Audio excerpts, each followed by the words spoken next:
Welcome back to Superbly Said Advanced English Vocabulary and Phrases. Great to be here.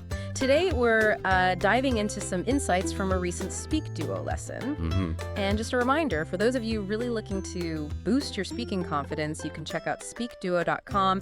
It's a great place to meet people globally, practice English on video calls. Definitely worth checking out if you want that real-world practice. So we've got some fantastic phrases lined up today, really chosen for those of you aiming to elevate your English, you get those nuances right. Exactly. It's about understanding those signer points that make a big difference. Ready to jump in? Let's do it. Okay. First one, to turn something around. You hear this quite a bit, right? Especially in business contexts or maybe personal development. Yeah, absolutely. It basically means to improve a situation quite dramatically or reverse a negative trend, especially when things were going badly beforehand. Think of a big shift from bad to good. Okay, so how is that different from just saying, to change something or maybe to fix something? They sound pretty similar.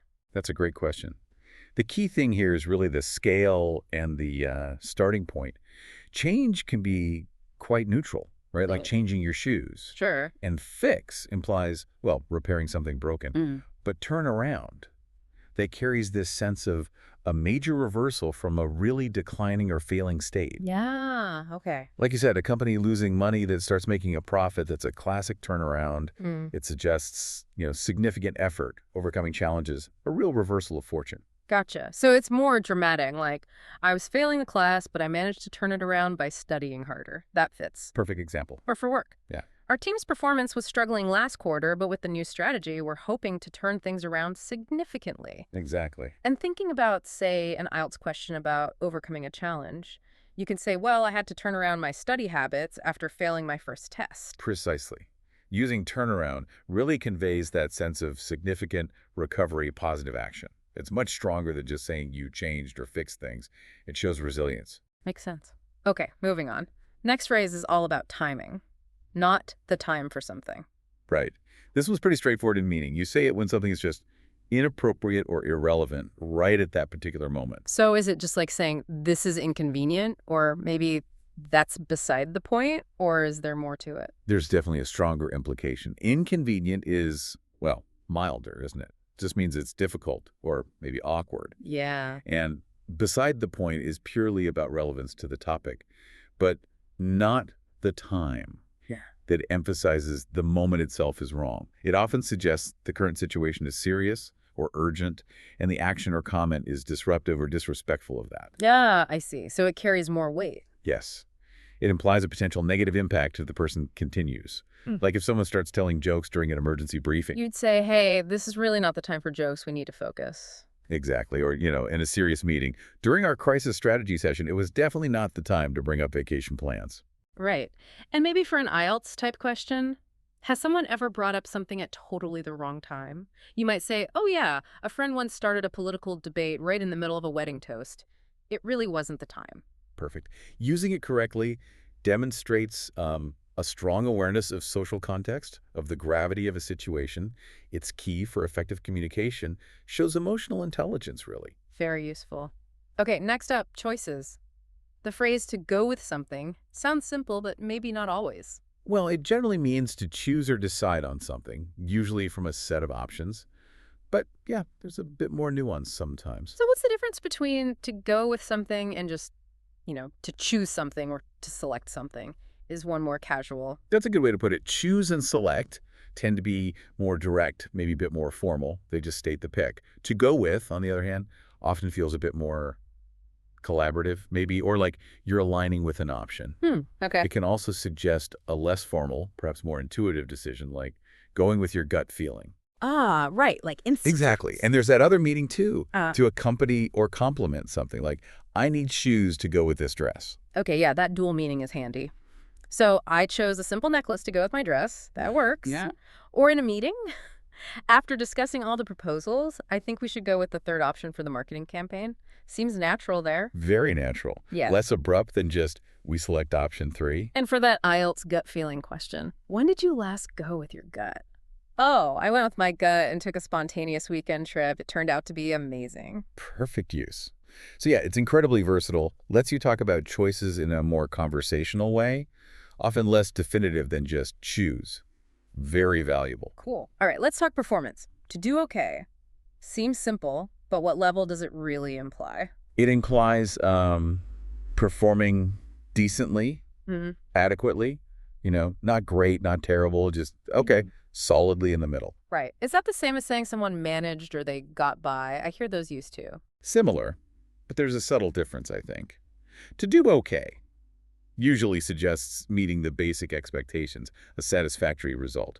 It feels competent, if not outstanding. Okay. To manage or to get by, though, often implies a bit more struggle, doesn't it? Like just barely succeeding or just surviving a tough situation.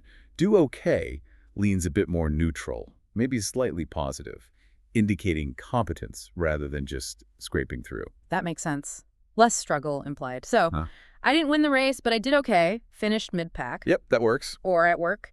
The presentation was pretty challenging with those technical issues, but I think I did okay. Managed to get all the key points across. Good example. It's realistic. And for an IELTS question, tell me about a time you felt you did okay at something. Well, I did okay on my final presentation. Nothing spectacular, but I covered the material and answered the questions. Exactly. It's useful for that kind of balanced self-assessment or giving feedback. Not overstating, not understating, Yeah. just, okay. Got it. Okay, next phrase. To give yourself a bad rep. This one's about reputation, clearly. Precisely. It means to harm your own reputation through your actions or words, to make people think negatively of you. So how is that different from, say, making a bad impression or maybe damaging your image? Are they interchangeable? Not quite. A No. bad impression can often be a one-time thing, right? Like a bad first meeting. Sure, first impressions. But a bad rep being short for reputation, usually implies something more sustained, more long-term.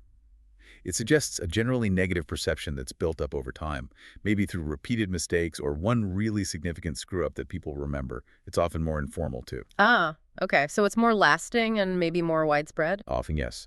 Damage your image sounds a bit more formal, maybe more public-facing, like for a company or a public figure. Bad rep is more colloquial, more about how people generally see you within a certain group or community. Right. So don't give yourself a bad rep just because of one mistake.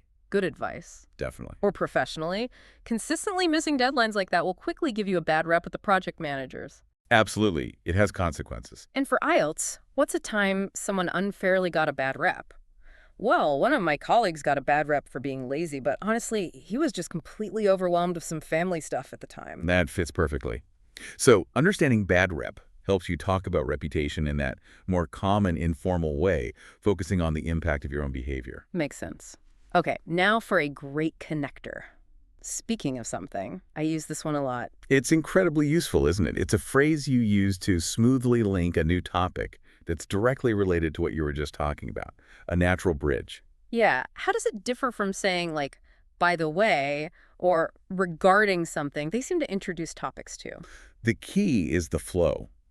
Speaking of, creates a really natural conversational transition. Yeah. Feels like the new topic logically follows from the previous one. Right. By the way, often introduces something kind of unrelated, doesn't it? Or an Right. afterthought. It can feel a bit more random. Yeah, like a sudden tangent. Exactly. And regarding is generally more formal. You might see it in emails or more structured discussions. It introduces the topic directly, but doesn't necessarily have that smooth conversational link like speaking Well, of. That distinction's helpful. Speaking of feels more organic, like, this pizza's great. Speaking of food, are you hungry? Simple and natural. Or at work, we were just discussing the Q3 budget reports. Speaking of finances, have we heard back from the client about that big invoice? Perfect segue. And for IELTS, speaking of holidays, where's the best place you've ever traveled? Oh, speaking of holidays, my trip to Japan last year was absolutely incredible. See? It just works. Mastering this makes your conversations flow so much better, connects ideas really elegantly, a real sign of fluency. Definitely one to use. Okay, let's shift gears to something more informal, more expressive. To be insane with something. This one sounds intense. It does, and it is, in a way. It's a slangy use of insane, meaning someone is extremely, unbelievably skilled or talented at something. It's hyperbole used for emphasis. Okay, so not literally crazy, but how's it different from just saying someone is incredibly good or maybe a prodigy? It's about the level and the feeling it conveys. Yeah. Insane with suggests a skill level that's almost shocking, awe-inspiring. It goes beyond just incredibly good. Uh-huh. It has a strong, informal, usually very enthusiastic emotional kick. Prodigy usually refers to young, exceptional talent. Insane with is more about the sheer, mind-blowing level of skill, regardless of age, and it's definitely casual language. I like that. Adds real punch.